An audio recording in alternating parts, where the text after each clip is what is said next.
Praise the lord. ప్రభువైన యేసుక్రీస్తు నామములో ఈ ఉదయకాలమందు మీ అందరికీ కూడా శుభములు తెలియజేస్తూ ఉన్నాను.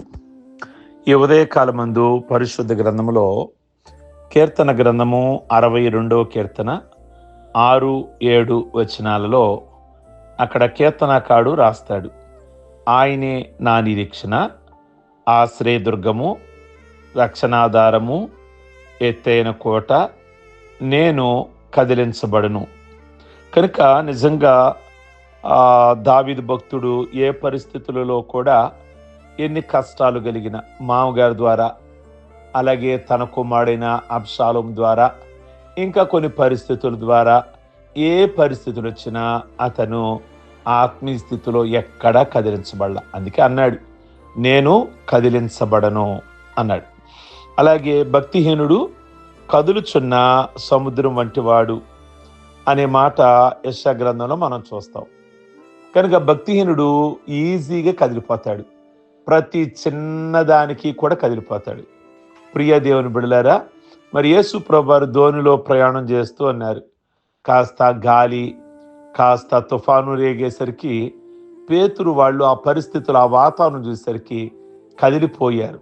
ఏ విషయంలో? ఎలాగూ ప్రభువా మేము నశించిపోతున్నాం, నీకు చింత లేదా అంటే వాళ్ళకి భయము కలవరం వచ్చేసినట్లేగా, అంటే వాళ్ళ ఆత్మీయ స్థితిలో కదిలిపోయినట్లేగా. అంటే ప్రభువు విడనాడాడనా? ఆల్రెడీ ప్రభువు ఆ ధోనిలో ఉన్నాడు, మీకు దేనికి భయము? ఆయన ఉన్నాడు కదా. కనుక అంటే అప్పటి వరకు నేర్చుకుంది ఏమైంది, అప్పటి వరకు విన్న పాఠాలు ఏమయ్యాయి? కనుక వాళ్ళలో ఒక్కసారి ఎన్నో ప్రసంగాలు వింటాం, కానీ టైం వచ్చేసరికి చాలామంది కదిలిపోయి, దేవుడు ఎక్కడున్నాడండి, లేకపోతే ఈ సమస్యకు పరిష్కారం ఏంటండి, ఇలాగున్న చాలామంది బలహీనంగా మాట్లాడేవాళ్ళు లేకపోలేదు. నువ్వు అలా మాట్లాడతావేమోనని దేవుడు గమనించి అది నీ దగ్గరికి పంపించారేమో. యోబు గ్రంథంలో 1వ అధ్యాయము 1వ వచనం నుండి 10వ వచనం వరకు యోబు గురించి ఉంటుంది. అతడు ఊజు దేశస్థుడని, యథార్థవంతుడు, న్యాయవంతుడని, దేవుని అందరి భయభక్తులు కలిగిన వాడని, చెడుతనాన్ని విసర్జించిన వాడని. ఒకనాడు సాతాను దేవుని యొద్దకు వచ్చి మాట్లాడతాడు. దేవుడు ఇలాగంటాడు, నా సేవకుడైన యోబు సంగతి ఆలోచించుతివా అని అతని భక్తి, అతని గురించి, అతని యొక్క శ్రేష్టత గురించి, అతని వంటివాడు ఒకడును లేడు అన్నాడు. అప్పుడు సాతాను అంటాడు, యోబు ఊరకయ్యే దేవుని యందలి భయభక్తులు గలవాడు ఆయన, నీవు అతనికి అతని ఇంటి వారికి కలిగిన సమస్తమునకు కంచి వేసి ఉన్నావు కదా. అతను చేతి పని దీవించుడుతోనే అతను ఈ విధంగా భక్తి చేస్తున్నాడు. నువ్వు అతని పిల్లల విషయంలో కానీ, లేక అతని గొడ్ల విషయంలో కానీ, ఆ పనివారి విషయంలో కానీ, పొలాల విషయంలో కానీ మీరు దీవించారు గనక అతడు శ్రద్ధ భక్తులు కలిగి భక్తి జీవితంలో ఉన్నాడు. నీవిప్పుడు నీ చెయ్యి చాపి అతను కలిగిన సమస్తమును ఒకవేళ గనక తీసివేస్తే అతడు నీ ముఖం మీదటే దూషించి నేను విడిచిపోవును అని సాతాను దేవుడితో మాట్లాడతాడు. దేవుడు యోబు చుట్టూనున్న కంచెను తీసివేశాడు, దేవుడిచ్చిన కాపుదల తొలగించాడు.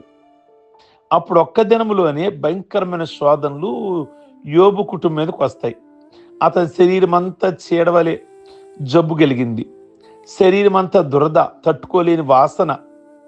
తన చేతి గోళ్ల బలం చాలక అతను దురద ఆపుకోలేక చిల్ల పెంకులతో కూడా గీక్కోవడం ప్రారంభించాడు. తన పిల్లలందరూ 10 మంది ఒక్క దినములోనే చనిపోయారు. తన పశువులు కానీ గొర్రెల మందలు కానీ నాశనం అయిపోయాయి.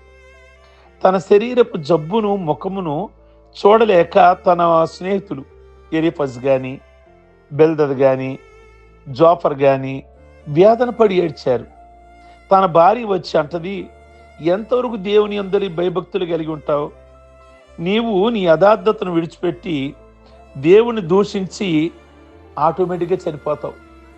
దేవుడిని ఏదైనా అన్నావంటే చనిపోతావు. అలా చనిపోయా నీ పరిస్థితి మేము చూడలేకపోతున్నాం. అంతటి విపత్తు స్థితిలో కూడా యోబు ఏ మాత్రము చలించలేదు, ఏ మాత్రము కదిలిపోలేదు. ఈ రోజున ఈజీగా ఆదివారం ఆరాధనకు రావడం మానేస్తున్నారు. అనేక మంది చిన్న చిన్న కారణాలకి ఆగిపోతున్నారు.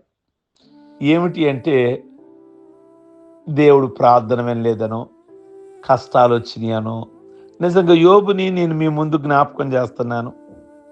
నిజంగా అన్ని ఉపద్రవాలు వచ్చినా కానీ పిల్లలు చనిపోవటమా, అతను కొన్న వేల పశువులు, గాడిదలు కానీ, ఎద్దులు కానీ, మేకలు కానీ, ఒంటెలు కానీ టోటల్గా చనిపోవటమా, ఇల్లులన్నీ కాలిపోవటమా, పొలాలు చేతికొచ్చిన పంట కాలిపోవటమా, ఈయనకి కుదరని రోగం జబ్బు రావటమా. ఒక్క మాట అయినా అంటాం కదా, నా భక్తి నన్ను కాపాడలేదేంటి, అసలు దేవుడు నన్ను చూస్తున్నాడు అంటారా అనే మాటలు వస్తాయి కదా సహజంగా ఎవరికైనా కానీ. మరి చెడ్డోళ్ళేమో బాగున్నారు, మంచిగా భక్తి చేసేవాళ్ళకి ఈ కష్టాలు ఏంటి అన్న మాటలు కూడా బలహీనంగా వస్తాయి కదా. యోబు నోటి మాటతో కాక ఏ విషయంలో కూడా పాపం చేయలే. ప్రియ దేవుని బిడలారా, నిజంగా ఎక్కడా కూడా భక్తి విషయంలో జారిపోలా. నేను కదలలేదు అంటాడు యోబు.